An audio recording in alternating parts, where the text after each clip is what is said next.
यहां तक जो कुछ भी हुआ उसमें किसी को कोई किसी भी प्रकार का कोई प्रॉब्लम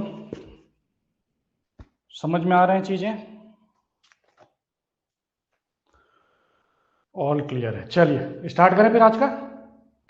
वो जो मैंने प्रैक्टिस के लिए क्वेश्चंस दिया था सबने सॉल्व कर लिया? उसमें किसी को कोई प्रॉब्लम, कोई क्वेश्चन जो नहीं बन रहा होगा आपसे, ऐसा कुछ?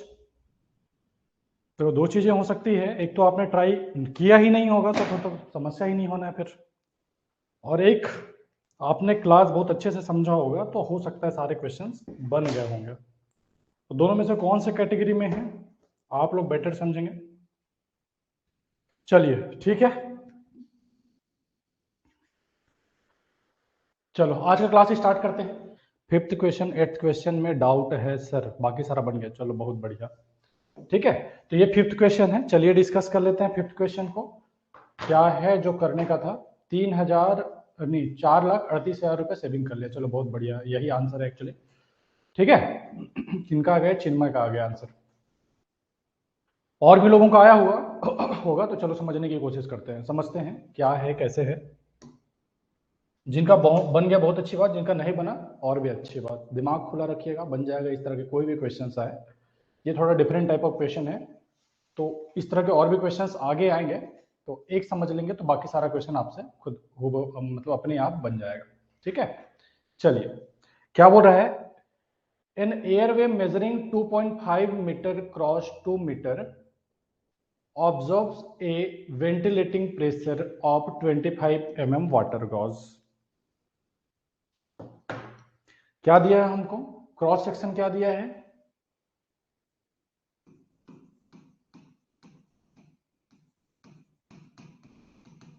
एयरवे का क्रॉस सेक्शन क्या दिया है? 2.5 क्रॉस 2 मीटर। वेंटिलेटिंग प्रेशर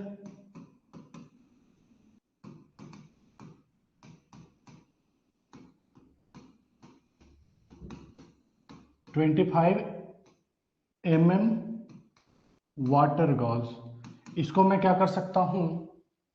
इसको मैं क्या कर सकता हूं? पास्कल में कन्वर्ट कर सकता हूं 9.81 से मल्टीप्लाई करके। तो कर देते हैं, लगभग 250 के आसपास आएगा। 9.81 को 10 ले लेता हूं, सॉल्व करने में सहूलियत होगा। आपके आंसर में इतना रेंज रहता है कि इससे कोई डिस्टर्बेंस नहीं होगा। एक चीज ये हो गया, और क्या दिया है आपको? Calculate the decrease in water gauge if airway is enlarged to 3.0। हाँ, 9.81 मल्टीप्लीकेशन को हमने क्या करा? 10 से मल्टीप्लाई कर दिया। ठीक है, 9.81 से मल्टीप्लाई कर दीजिए, वो लगभग 250 के आसपास हमने ले लिया। ठीक है, सॉल्व करने में सहूलियत होगा करके। ठीक है जी बात। हाँ, तो क्या बोला है? आपके एयरवे को क्या कर दिया आपने? इनलार्ज कर दिया। इनलार्ज करने का बेसिक सा मतलब हुआ रेजिस्टेंस को कम कर दिया। रेजिस्टेंस को कम कर दिया मतलब जो ये वेंटिलेटिंग प्रेशर लग रहा था 250 पास्कल, उससे कम पास्कल में हमारा काम चल जाएगा। तो अगर हमारा वेंटिलेटिंग प्रेशर कम में काम चल जाता है, या कम में हम जो काम चला रहे हैं, कितना पावर सेविंग होगा, कितना कॉस्ट सेविंग होगा, ये क्वेश्चन में पूछा गया। तो चलिए ठीक है, देखते हैं। एक तो ये हो गया, इसमें दो तीन बातें और है। ठीक है, क्वेश्चन में ध्यान से देखिएगा तो एक आपका इनलार्ज कर दिया गया, किसको? एयरवे को। Assuming that there is no change in quantity of air. Quantity दोनों ही केस में, गलती से 1 0 बढ़ गया, किसमें भाई? ठीक है, तो एक तो आपका है क्वांटिटी में कोई भी चेंज नहीं होगा बोल रहा है। आपका प्रेशर जो भी कम लगेगा ज्यादा लगेगा वो तो मैटर बात की है, लेकिन क्वांटिटी कोई भी चेंज नहीं होगा दोनों केस में। एक तो ये है, और क्या बोला है? And coefficient of friction, coefficient of friction भी दोनों ही केस में सेम रहेगा। ठीक, अब क्या बोला है इसमें? ये तो बोला है कि आपका क्वांटिटी सेम रहेगा, क्यू कांस्टेंट रहेगा दोनों ही केस में। Q,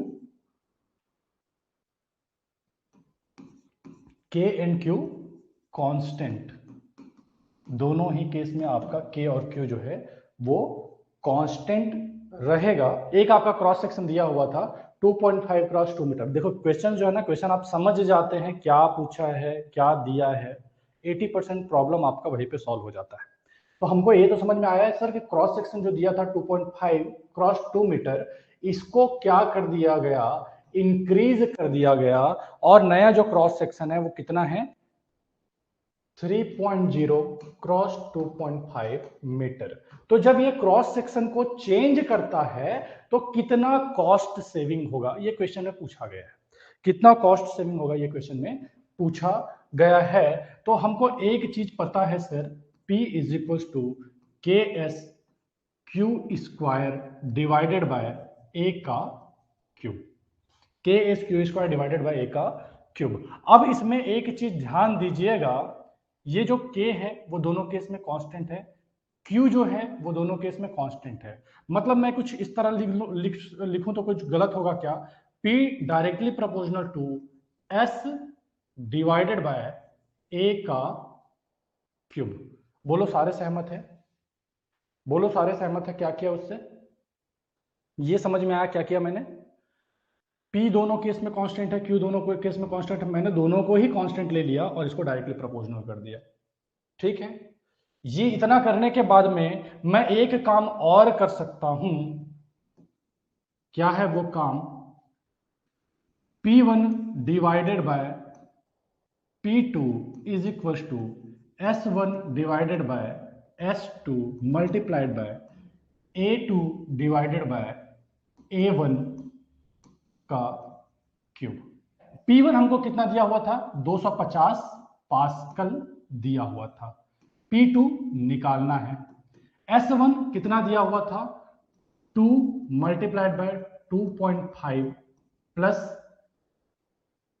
2 divided by 2 multiplied by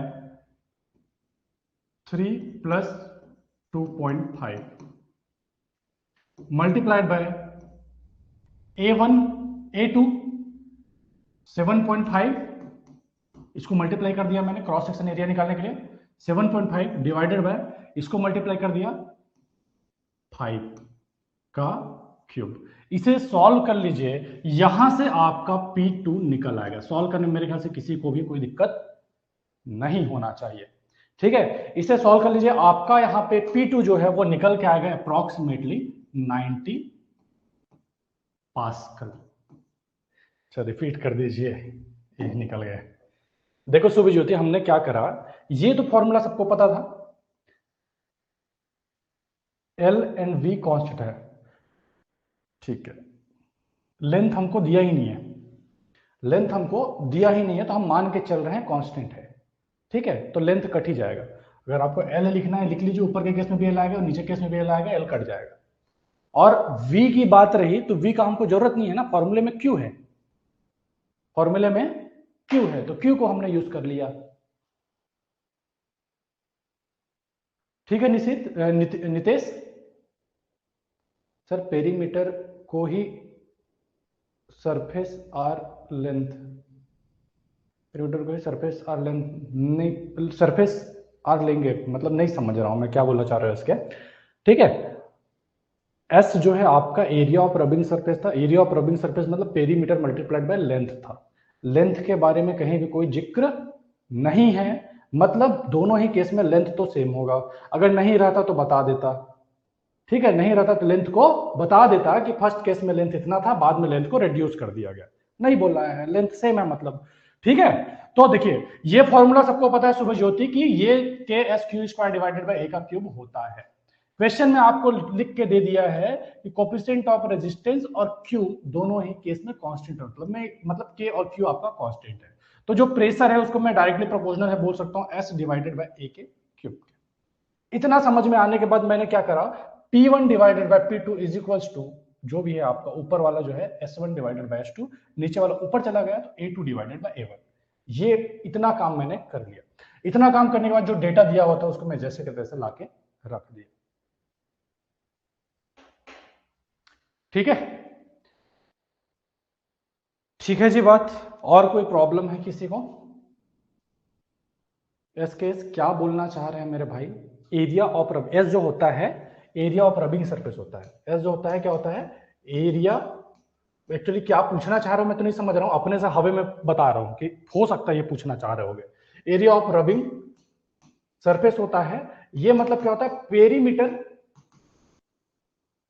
multiplied by length होता है। अब कोई बोल रहा है सर लेंथ को आपने कैसे कांस्टेंट ले लिया, लेंथ कहीं दिया ही नहीं है, तो अपने से कुछ तो नहीं ले सकते। मान के चलने के दोनों में लेंथ सेम ही होगा, अगर कम रहता तो बता देता कि लेंथ को रिड्यूस कर दिया गया, जैसे आपको ये क्रॉस सेक्शन को बताया ना कि बढ़ा दिया गया, वैसे एल को भी बता देता, नहीं बताया मतलब दोनों में सेम है।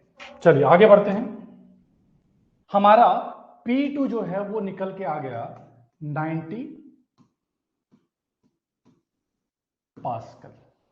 P2 कितना निकल के आ गया, 90 पास्कल निकल के आ गया। मतलब हम बोल सकते हैं क्या सर, सेविंग इन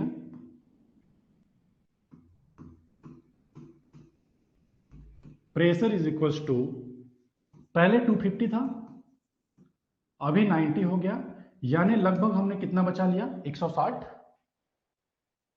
160 पास्कल प्रेशर बचा लिया। वो जो आपका क्रॉस सेक्शन था, वो जो आपका क्रॉस सेक्शन था 2.5 क्रॉस 2 मीटर था, उसको बस 3 क्रॉस 2.5 मीटर कर देने से आपने 160 पास्कल बढ़ा क्या प्रेशर जो है बचा लिया फैन का। अब अगर प्रेशर आपने बचा लिया तो पावर कितना बचाएंगे ये भी आप निकाल सकते हैं क्या, इसलिए power saving is equal to pressure multiplied by quantity, pressure multiplied by quantity into 10 to the power -3 kilowatt, 10 to the power -3 kilowatt. प्रेशर कितना है 160, क्वांटिटी कितना था 300, 3000 मीटर के पर मिनट डिवाइडेड बाय 60, ठीक है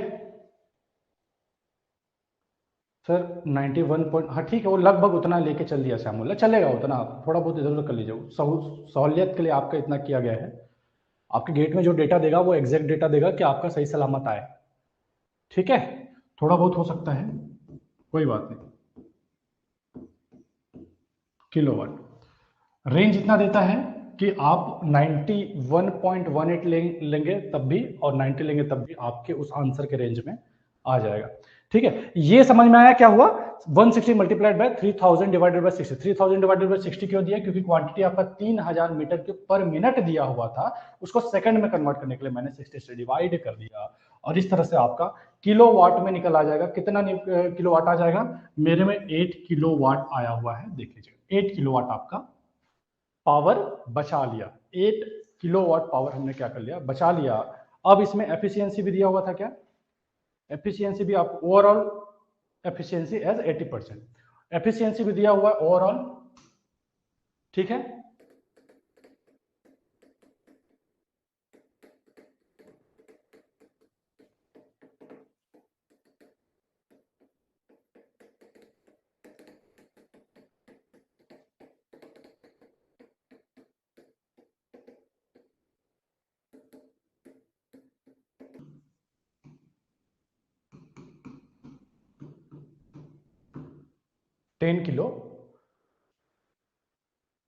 किलोवाट में कन्वर्ट करने के लिए लिया है वैभव आपका, अगर आप 10 टू द पावर -3 नहीं करेंगे तो वाट में आएगा, और 10 टू द पावर -3 से आप मल्टीप्लाई कर देंगे तो किलोवाट में आएगा, ठीक है।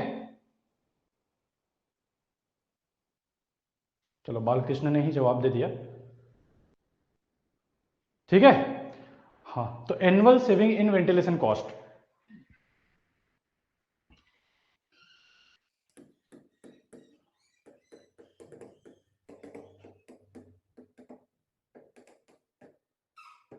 अभी आप एक साल में कितना बचा ले रहे हैं, एक तो आपने क्या करा सिर्फ क्रॉस सेक्शन एरिया को बढ़ाया तो आपका 160 पास्कल के आसपास आपने प्रेशर को कम किया, 160 पास्कल अगर आपने प्रेशर कम किया तो लगभग एयर पावर कितना 8 किलोवाट, और एक्चुअल पावर आपने 10 किलोवाट बचा लिया, 10 किलोवाट बचा लिया।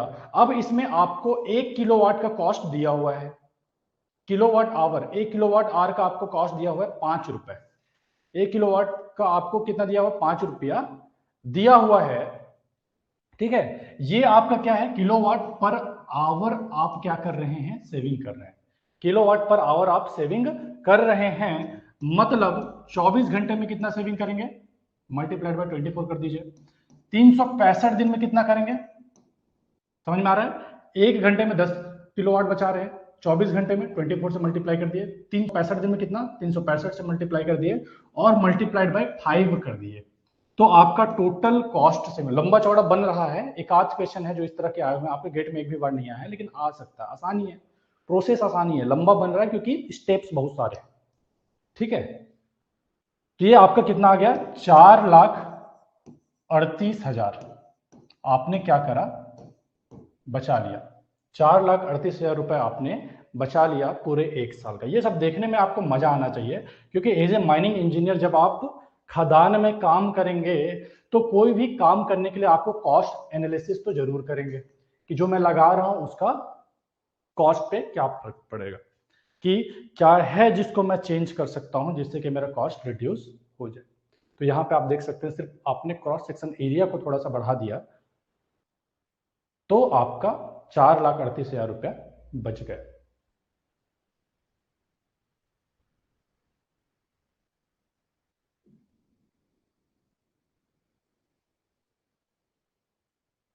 ठीक है, क्लियर है, आगे बढ़े।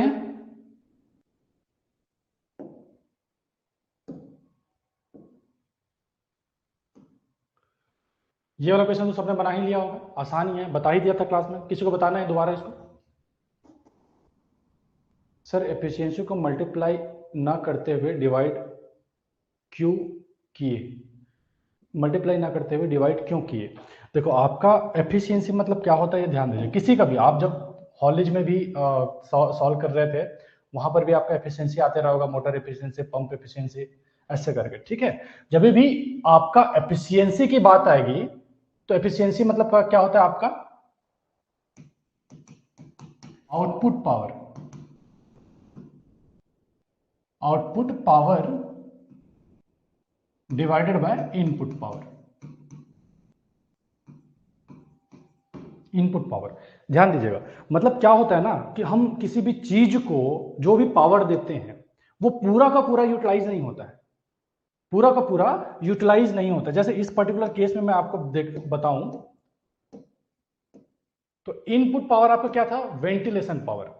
वेंटिलेशन पावर जो हमने कैलकुलेट करा, जो 8 किलोवाट आया ना, वो क्या था, वेंटिलेशन पावर। वेंटिलेशन पावर था, मतलब ये आपका एक्चुअल में यूटिलाइज हो रहा है, एक्चुअल में यूटिलाइज हो रहा है। हाँ, आउटपुट अपॉन इनपुट पावर होता है। ठीक है, तो ये एक्चुअल में यूटिलाइज हो रहा है, लेकिन फैन में हमने कितना दिया था, इससे ज्यादा ही दिया रहा होगा।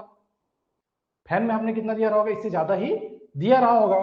तो वो जो हमने दिया था वो दिया था 10 किलोवाट। ये आपका क्या हो गया, इनपुट हो गया, ये हो गया आपका आउटपुट। इसी आउटपुट पावर को ही हम क्या बोल देते हैं, एयर पावर बोल देते हैं, एयर पावर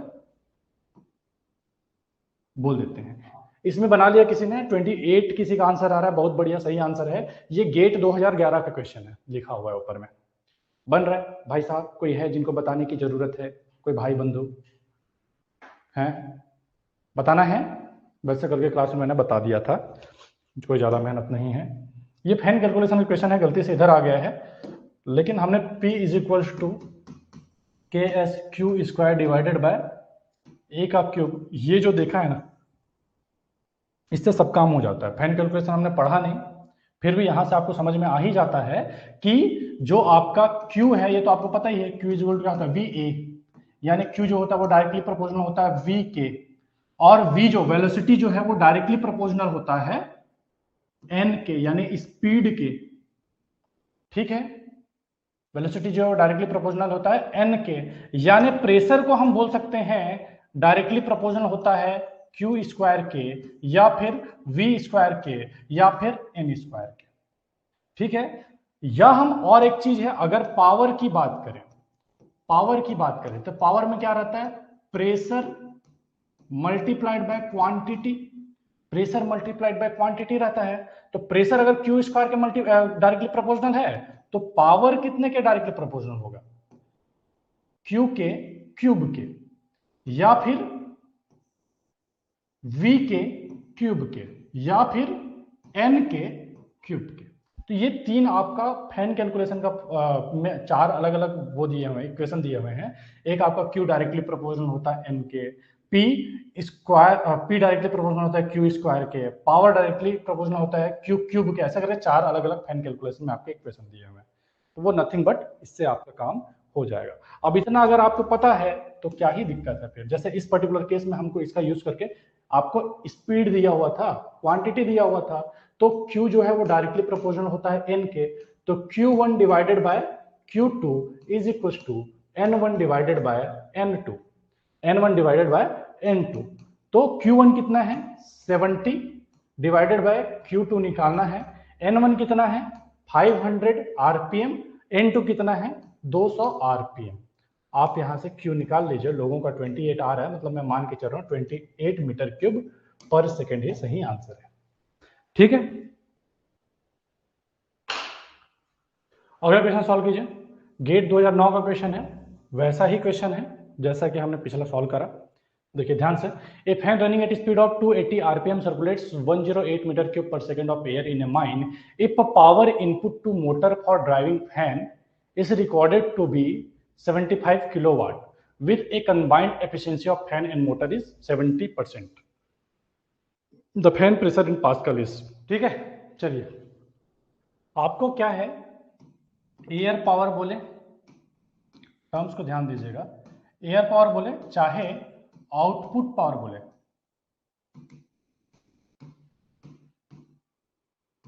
क्या होता है P मल्टीप्लाइड बाय Q, यानी pressure multiplied by quantity. Pressure कितना दिया हुआ है नहीं पता, Q आपको दिया हुआ है, क्वांटिटी 105 मीटर क्यूब जो भी है दिया हुआ है। एयर पावर आपका आउटपुट पावर हो गया। एफिशिएंसी आपको क्या पता है, आउटपुट पावर डिवाइडेड बाय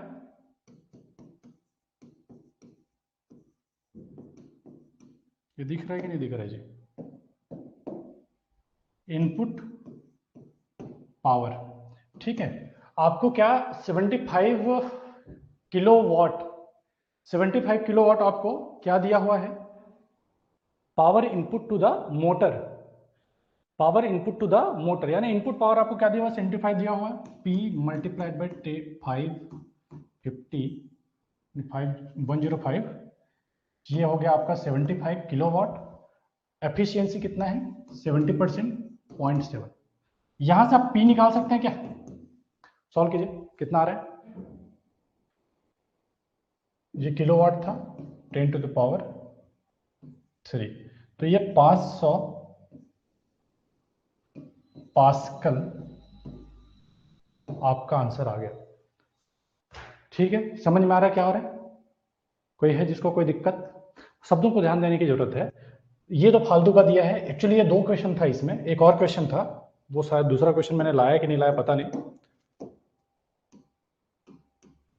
हाँ, ये अगले क्वेश्चन में इसका यूज होगा, इस वाले क्वेश्चन फिलहाल वो काम का नहीं है। अभी काम का क्या है, हमको क्वांटिटी दिया हुआ है, पावर दिया हुआ है, एफिशिएंसी दिया हुआ है, सबको यूज करके जो भी है सॉल्व करना है। ध्यान में रखने लायक क्या बात था, ये एफिशिएंसी जो होता है, ये जो 70% जो आपको दिया हुआ है, वो क्या होता है आपका output power divided by input power. Output power क्या होता है, simple P into Q, pressure into quantity, pressure into quantity. समझ में आ रहा है, कोई है भाई बंधु जिसको कोई दिक्कत है, आगे बढ़े, आगे बढ़े क्या, चलिए इसी का अगला पार्ट है, एक्चुअली ये 4 नंबर का क्वेश्चन था। अगला क्वेश्चन सॉल्व कीजिए। अगला क्वेश्चन क्या बोल रहा है, fan running at speed of 280 RPM circulates 108 metre cube per second of air in a mine if power input to the motor for driving the fan is recorded to be 75 kilowatt with combined efficiency of fan and motor at 70%. The fan pressure is to be increased by 200 pascal by changing the fan speed. The fan speed in RPM will be. Fan speed in RPM will be. Solve कीजिए।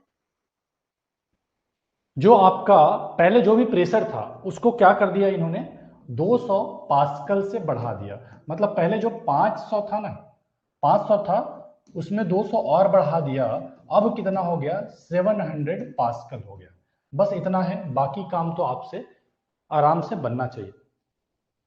ठीक है, बाकी आपसे आराम से बनना चाहिए। आपको पहले ही मैंने बताया था P जो होता है वो Q डायरेक्टली प्रोपोर्शनल होता है Q स्क्वायर के, सबको दिखता है, यानी ये स्पीड के भी डायरेक्ट, स्पीड के स्क्वायर का भी डायरेक्टली प्रोपोर्शनल होता है। ठीक है, तो यानी हम यहां से बोल सकते हैं P1 divided by P2 is equal to N1 divided by N2 का होल स्क्वायर। ठीक है, P1 कितना था, 500 था, अभी कितना हो गया, 700 हो गया, और N1 कितना था, 280 था, अभी कितना हो जाएगा वो निकालना है। ठीक है जी, बात हो जाएगा, सॉल्व हो जाएगा सबसे, बाकी का काम तो आसानी है। किसी का 392 आरपीएम आ रहा है, किसी का 332 आ रहा है, एक्चुअली आंसर जो है वो 332 ही है। ठीक है, N2 आप निकाल लीजिए 300। ये वाला क्वेश्चन था जो 2001 CIL का है। गेट में जैसे कि मैंने बताया आपको वाटर लॉस देखने नहीं मिलता है, ये CIL वगैरह के ही क्वेश्चन है या फर्स्ट क्लास सेकंड क्लास के जिसमें यूनिट आपको वाटर लॉस देखने मिलता है। ठीक है, सिंपल सा है, फिर से वही बात, P directly proportional to N square या फिर Q square.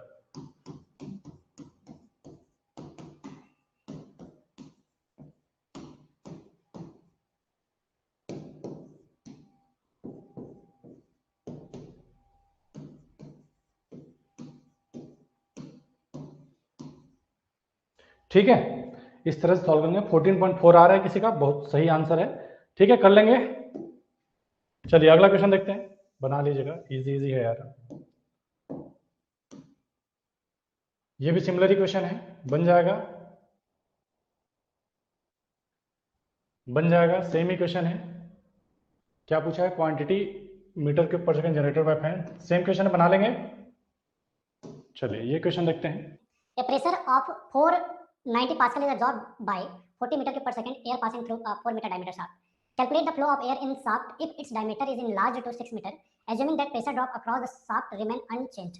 Also calculate the pressure drop in enlarged shaft if flow is maintained at 40 meter cube per second. इसको बनाइए, बाकी के 2-3 क्वेश्चन है उसको बना लीजिएगा आराम से घर में, सबसे बनेगा, उसको बनाने में कोई समस्या किसी को नहीं होना है। ये वाला बनाइए, किसी का आ भी गया, Q जो है 110, बहुत बढ़िया, सही आंसर है प्रेम।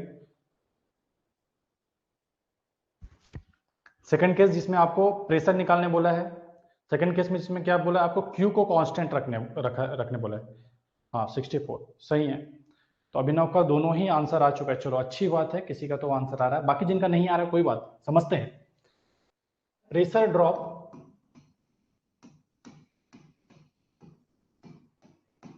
क्या होता है, KS Q² divided by A के पावर 3, ये पता है।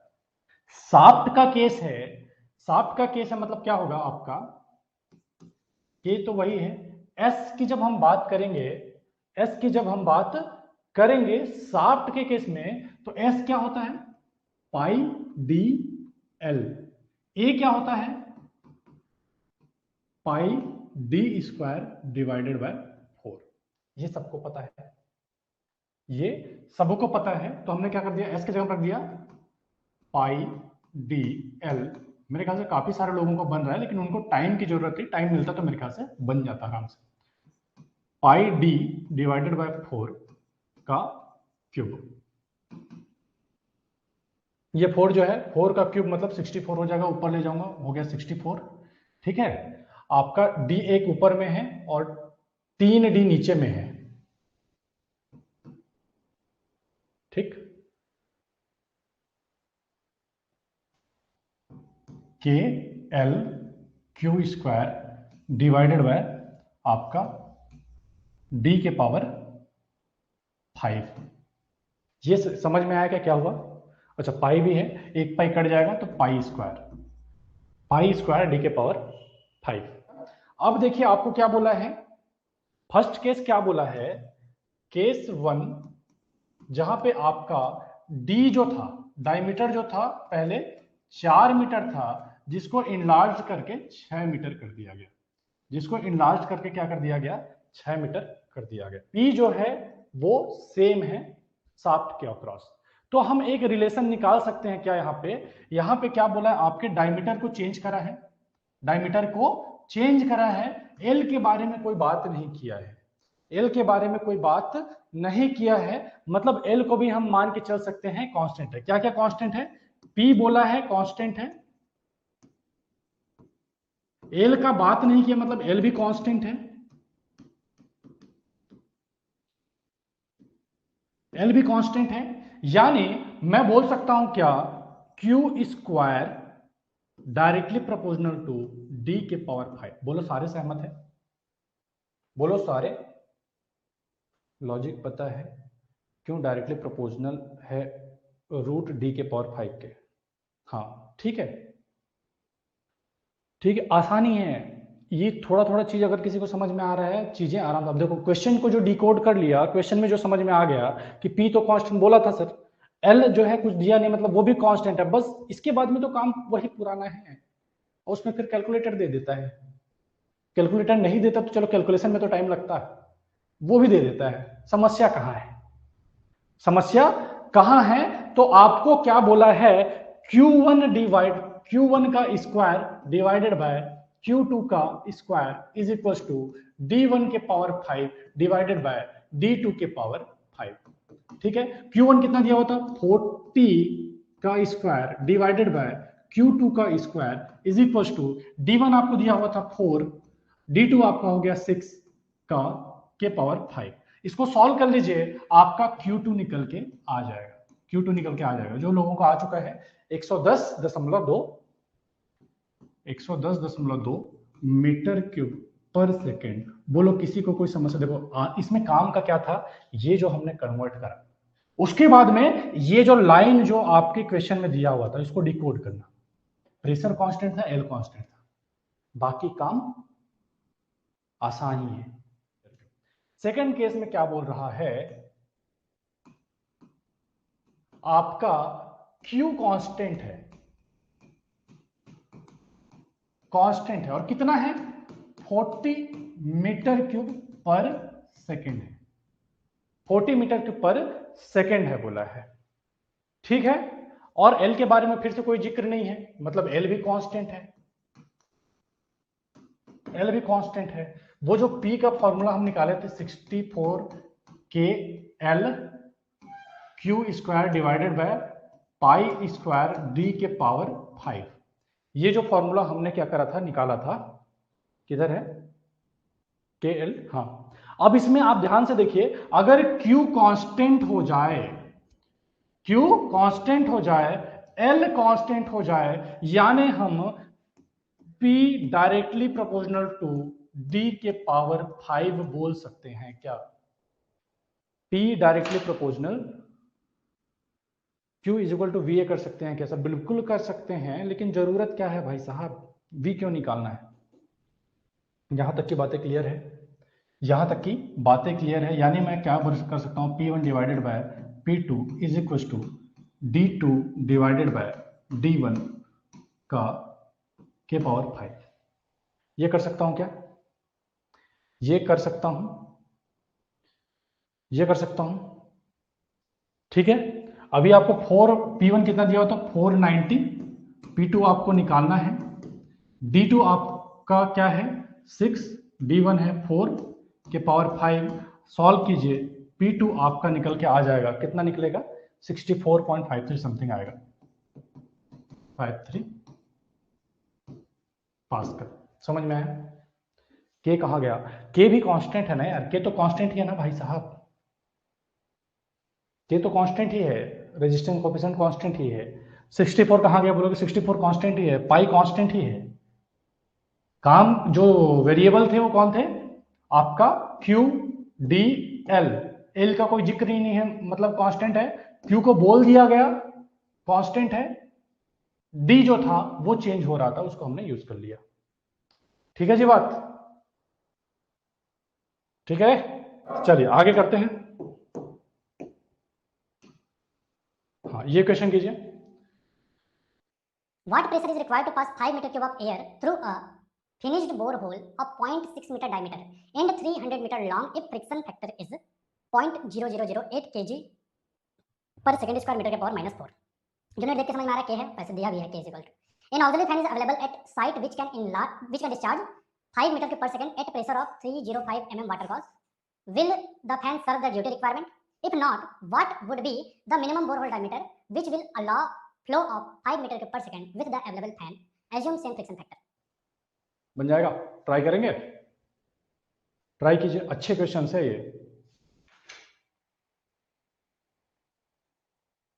ये आज का आखिरी क्वेश्चन है, बेसिकली आपके मैकेनिकल वेंटिलेशन का आखिरी क्वेश्चन है। इसके बाद में हम आगे देखेंगे स्प्लिटिंग ऑफ एयर, किस तरह से आपका एयर जो है माइन के अंदर में स्प्लिट होता है, बढ़ता है, और उससे रिलेटेड क्वेश्चंस देखेंगे। ठीक है, ध्यान से देखिए, पहला चीज आपको क्या बोला है, what pressure is required. A में क्या बोला, what pressure is required to pass 5 metre cube of air through a finished bore hole of 0.6 metre diameter and 300 metre long if friction factor is K factor k is equal to 0.008 kg per second square metre के power minus.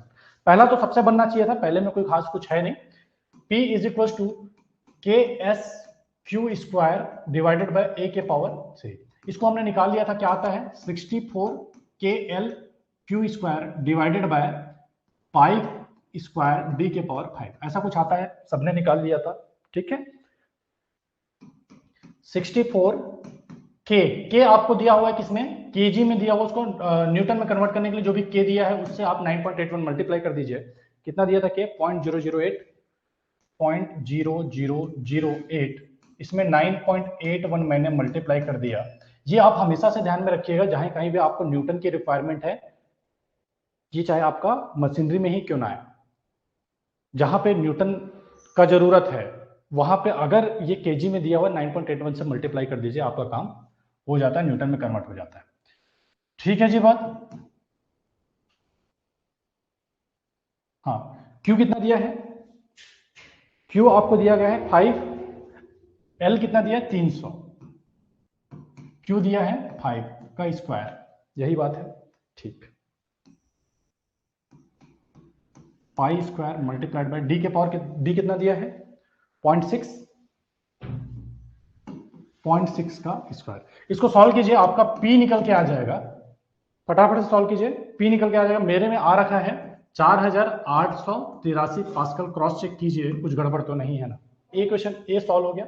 B में क्या पूछा था हमको, हमारे site में एक क्या है, फैन है, जो कि क्या करता है, वो करता है आपका 5 मीटर क्यूब एयर डिस्चार्ज करता है, 5 मीटर क्यूब एयर डिस्चार्ज करता है, कितने वाटर गॉस के साथ, 305 वाटर गॉस के साथ।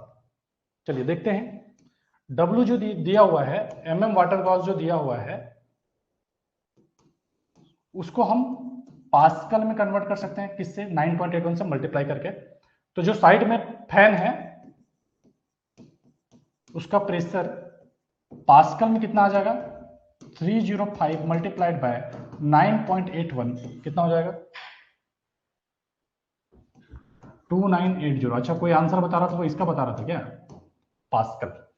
ठीक है, अब एक चीज आपको समझ में आ रहा है, अंडररेटेड। हाँ एग्जैक्टली, आपको रिक्वायरमेंट कितना था, एयर पावर का रिक्वायरमेंट, या आपको जो प्रेशर का रिक्वायरमेंट कितना था, प्रेशर का रिक्वायरमेंट था 4883, लेकिन आपके पास जो फैन है उसका प्रेशर कितना है 2980।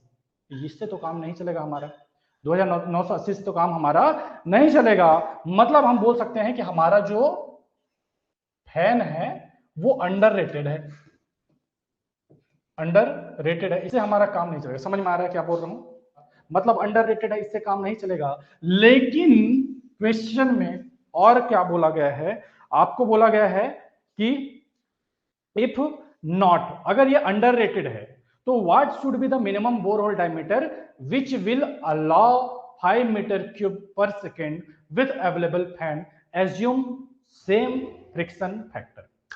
ठीक है, फ्रिक्शन फैक्टर मतलब के को बोल रहा है वो सेम ही है, के को बोल रहा है कांस्टेंट ही है, ये कांस्टेंट ही रहेगा। नहीं बोलते तब भी समझ जाते भाई साहब ये किस पर डिपेंड करता है, नेचर ऑफ एयरवे पे डिपेंड करता है, वो तो सेम ही रहेगा। के कांस्टेंट है, क्यू बोला है कि 5 ही हमको भेजना है, लेकिन फैन का जो कैपेसिटी है ना हमारे पास, वो जो फैन है वो हमारे पास 2980 है। तो आप बताइए इसी फैन के साथ में हम क्या डायमीटर रख दें, क्या डायमीटर रख दें कि हमारा काम हो जाए। 29 मतलब P तो हमको पता ही है 64L KL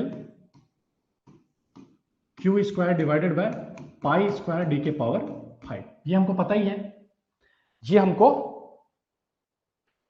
पता ही है, ठीक है। तो रखते चलिए। अच्छा के हमको दिया नहीं था क्या जी? दिया तो था ना यार, दिया था 2980 इज इक्वल टू 64 के 0.0008 multiplied by 9.81 multiplied by L कितना है? L कितना है? 300। Q कितना है? 5 का स्क्वायर डिवाइडेड बाय पाई का स्क्वायर मल्टीप्लाइड बाय D कितना है? D निकालना है।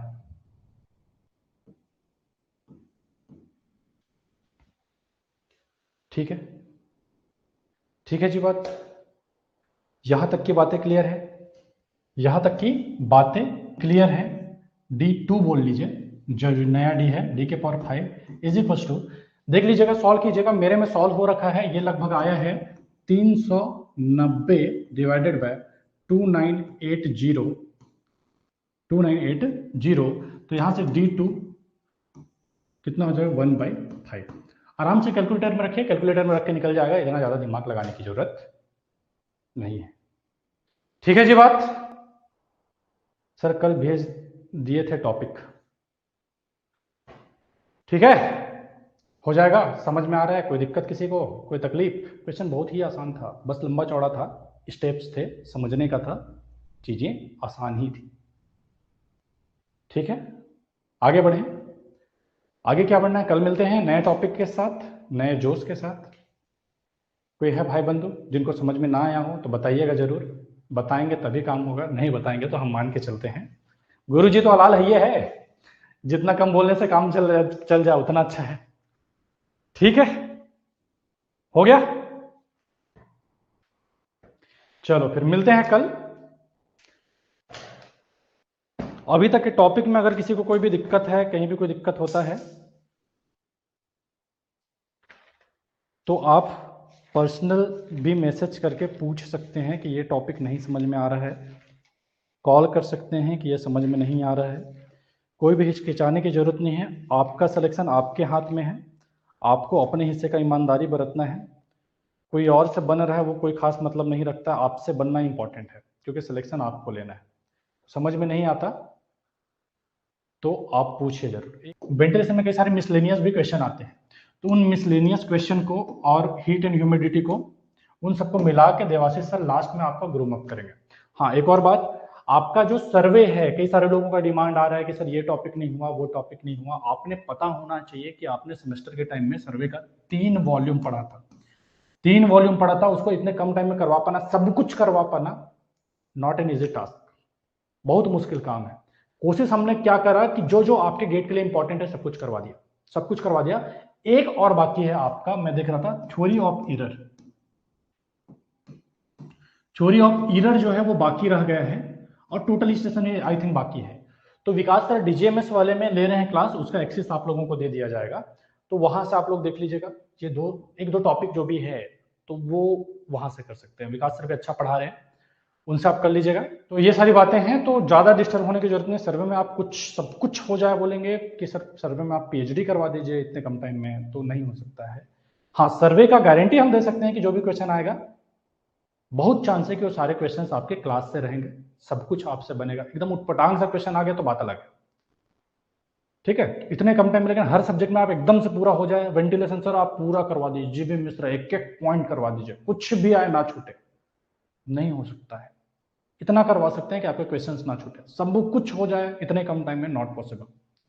ठीक है जी। बात वेंटिलेशन का भी आपने 2 वॉल्यूम पढ़ा होगा, 2 सेमेस्टर में पढ़ा होगा, सब कुछ नहीं हो सकता है, लेकिन इतना कुछ करवा दे रहे हैं कि आपके एग्जाम में क्वेश्चंस ना छूटे। और आपको भी है कि यार इतना ज्यादा थोड़ी पढ़ना है, इतना पढ़ना है जिसमें से क्वेश्चन आए, क्योंकि आपको सिर्फ पढ़ना ही नहीं है, रिटेन भी करना है एग्जाम तक। तो बहुत ज्यादा पढ़ने के साइड इफेक्ट भी है, कम पढ़िए जहां से क्वेश्चन आ सकते हैं, ठीक है। और लाना भी नहीं है यार, आपको टॉप करने के लिए, फर्स्ट रैंक लाने के लिए 100 में 100 मार्क्स थोड़ी लाना है। फर्स्ट रैंक लाने के लिए कितना लाना है, 65 से लेके 75 से ज्यादा शायद ही एक आध टाइम जाता है, बहुत आसान क्वेश्चन आ गया तो, आसान पेपर आ गया तो 25 नंबर तो टॉपर भी छोड़ के चल रहा है, तो काहे पूरे के लोड ले। ठीक है, चलिए फर्स्ट रैंक लाने के लिए, सिलेक्शन के लिए तो और कुछ नहीं चाहिए। सिलेक्शन के लिए कुछ लोग बोल रहे थे कि अभी मैं पढ़ना स्टार्ट कर रहा हूँ सर, क्या करूं, अभी मैं पढ़ना स्टार्ट कर रहा हूँ, क्या करूं, आपका तो क्लास इतना सारा हो गया सर, सब कुछ कैसे हो पाएगा।